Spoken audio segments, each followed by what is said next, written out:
Simple and ఈజీగా అయిపోయే soya fried rice ఎలా చేయాలో చూద్దాము.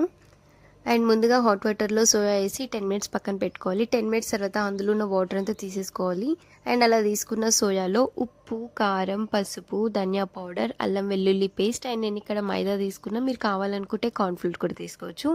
అండ్ కలర్ కోసం ఫుడ్ కలర్ కూడా వేసుకోవచ్చు. అలా అన్నీ వేసుకొని కలిపి పక్కన పెట్టేసుకోవాలి 10 మినిట్స్. అండ్ 10 మినిట్స్ తర్వాత ఇంకో ప్యాన్ తీసుకొని ఆయిల్ వేసుకొని ముందుగానే మ్యారినేట్ చేసి పెట్టుకున్న సోయాని గోల్డెన్ బ్రౌన్ కలర్ వచ్చే వరకు ఫ్రై చేసుకోవాలి. అండ్ గోల్డెన్ బ్రౌన్ వచ్చాక తీసి పక్కన పెట్టేసుకోండి. అండ్ ఇంకో ప్యాన్లో ఆయిల్ వేసుకొని అందులో అల్లం వెల్లుల్లి పచ్చిమిర్చి వేసుకొని గోల్డెన్ బ్రౌన్ వచ్చే వరకు ఫ్రై చేసుకోవాలి. అండ్ తర్వాత మీకు నచ్చిన వెజిటేబుల్స్ వేసుకోవచ్చు. నేనైతే ఇక్కడ ఆనియన్ అండ్ క్యాప్సికమ్ వేసుకున్నా. మీకు కావాలంటే క్యారెట్ కూడా వేసుకోవచ్చు. అండ్ తర్వాత సోయా వేసుకోవాలి. అండ్ సోయా వేసుకున్న తర్వాత అందులో మనం కొద్దిగా red chilli sauce and vinegar and soya sauce కూడా వేసి కలుపుకోవాలి.